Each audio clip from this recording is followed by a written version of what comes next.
Thank you all for coming, and please welcome Ted Siegel. I'll leave it up there just in case. Yeah. Thank you so much for coming out. Thank you for that introduction.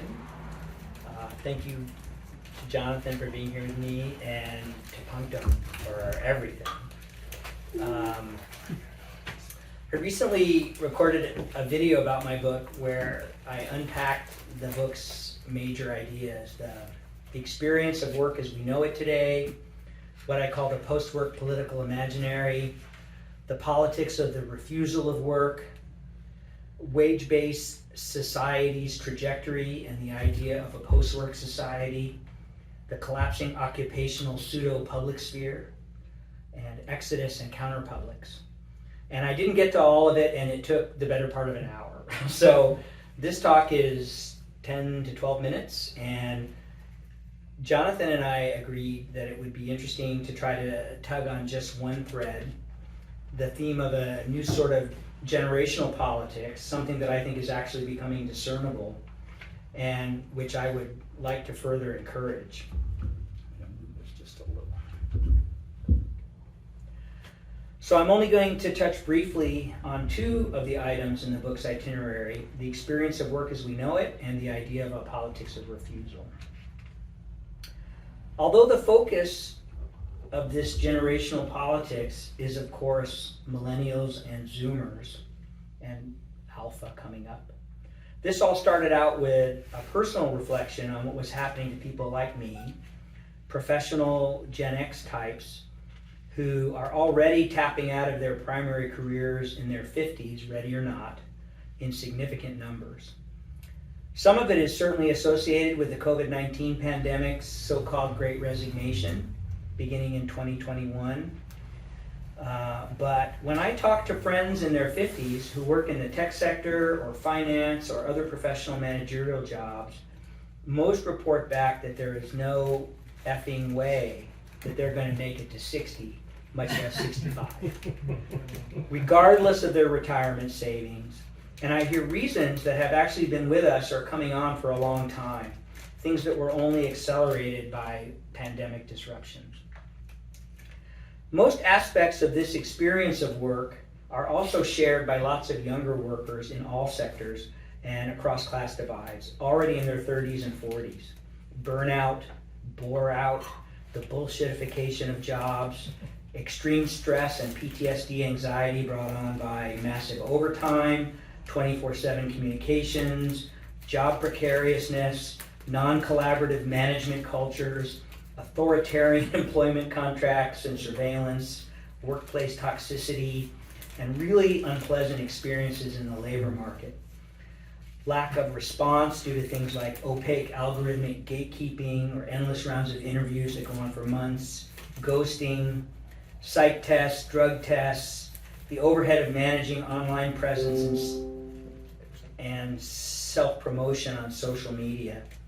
The labor market experience of recent graduates and people being pushed out of the labor market in their 50s actually have a lot in common. I saw a statistic this week that a whopping 52% of recent college graduates, many of whom took on significant student debt, are underemployed, working in jobs that don't require a degree.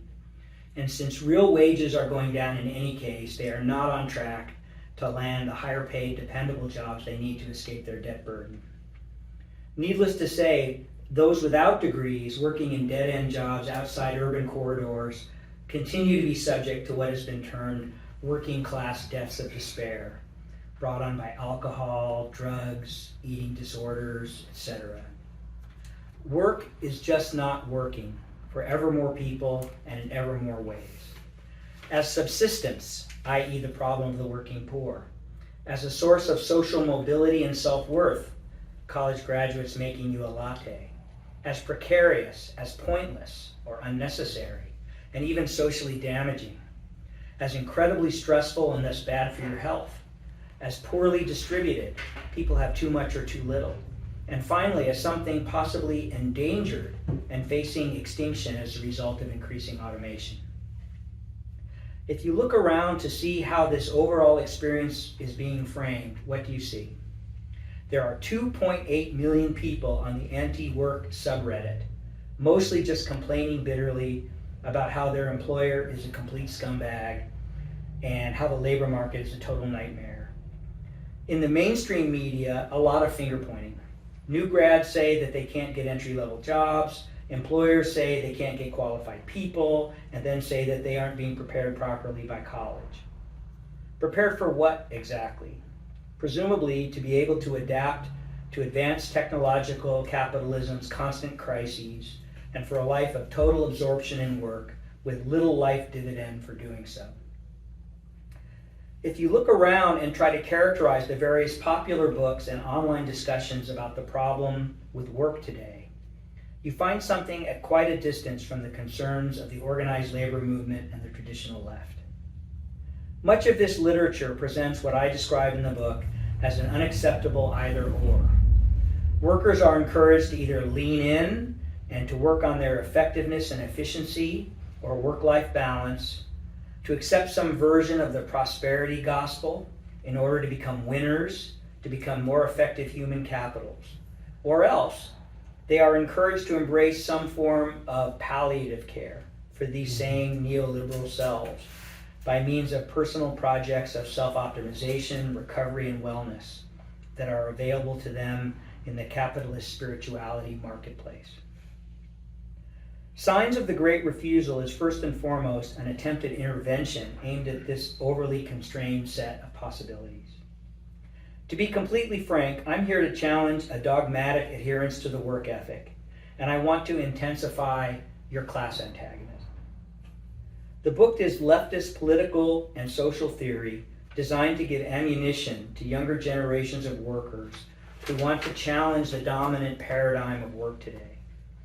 It's about the ongoing collapse of wage-based society and its social division of labor, and the revocation of its implicit social contract, namely that if you're prepared to work hard, you can expect to make a living that will support a decent life for yourself and those closest to you.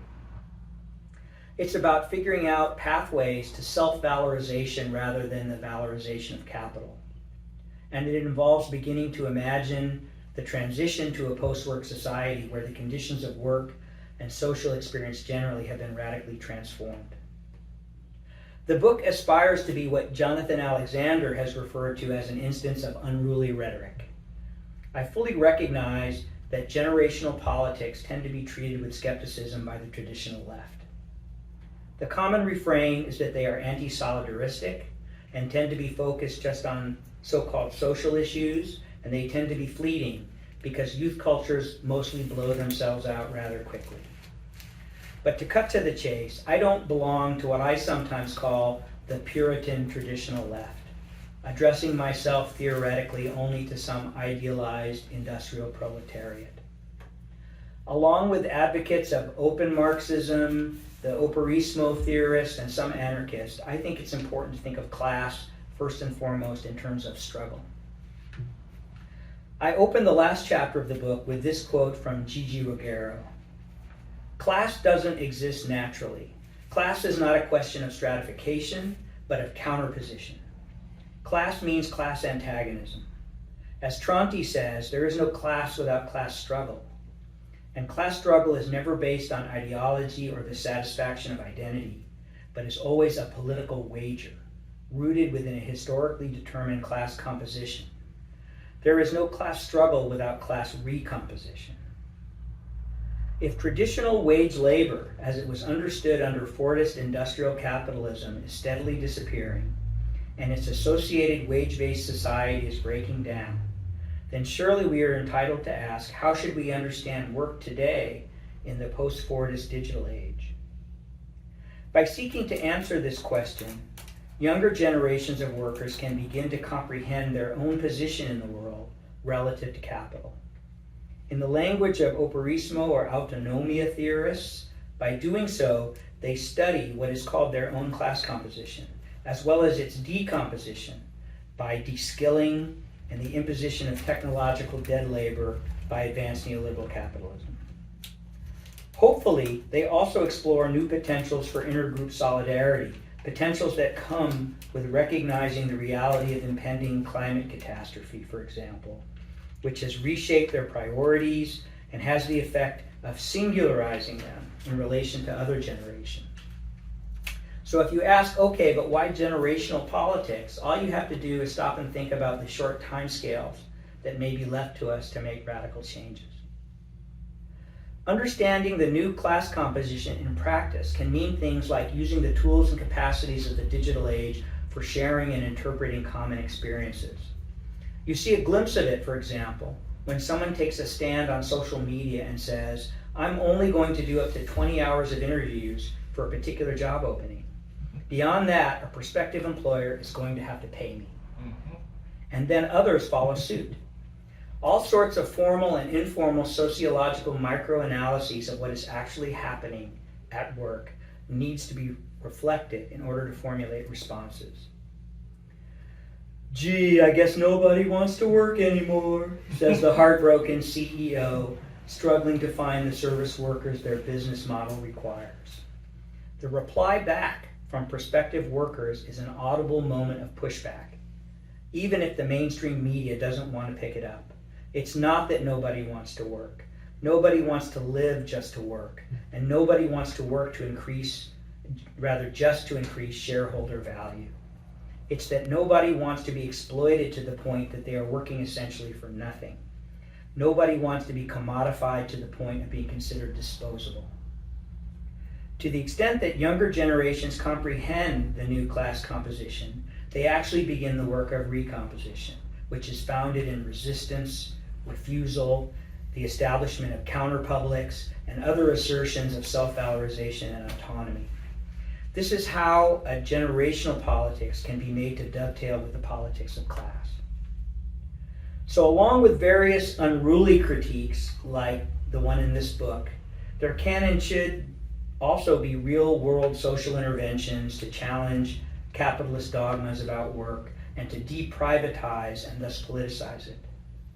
My book is not about specific tactics.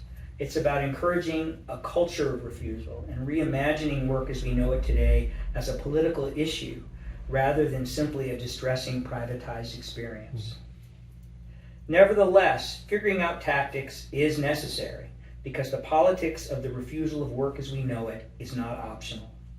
As I argue in other parts of the book, wage work is disappearing and modern wage-based society is dissolving. And what I call the post-work society is arriving in any case. Capitalism is abandoning the very form of society that it created because the overhead has become too high. It no longer wants to pay social benefits. It wants to monetize all aspects of the commons. If you are thinking that things aren't just bad enough to warrant something like this, maybe just wait a little longer. In any case, at the level of the street, the tactical toolbox is well established, and inspiration can be drawn from the various movements of the past with critical updates and patches for the digital age. At work, certainly, seek to unionize wherever possible. In the absence of that, there are also various ways of saying no, ways that become easier, especially after the creation of a new cultural space of resistance. I'm not saying this is easy or without risk, but there are all kinds of ways to set boundaries. There are various types of feint or even false compliance, foot dragging, and refusals to compete. These things are already happening in any case. It's why corporate managers and leaders are already complaining so bitterly about younger workers. When one looks at declining rates of college attendance and post-college underemployment, it's important to recognize not just the impact of unfavorable market forces, but also a kind of a decision being made, along with boycotts of brutalizing employers and burnout industry segments on the part of younger workers who are essentially voting with their feet. In the book, my overall jumping off point is the remark made by Herbert Marcuse in an essay on liberation that the great refusal takes a variety of forms. Effective resistance to domination today has to find ways to take the fight directly to the process of accumulation. This is why the emergence of a politics of refusal of work as we know it can be an important synergistic complement to the intersectional politics of identity. So I'm going to stop there. Okay. Give you a feel for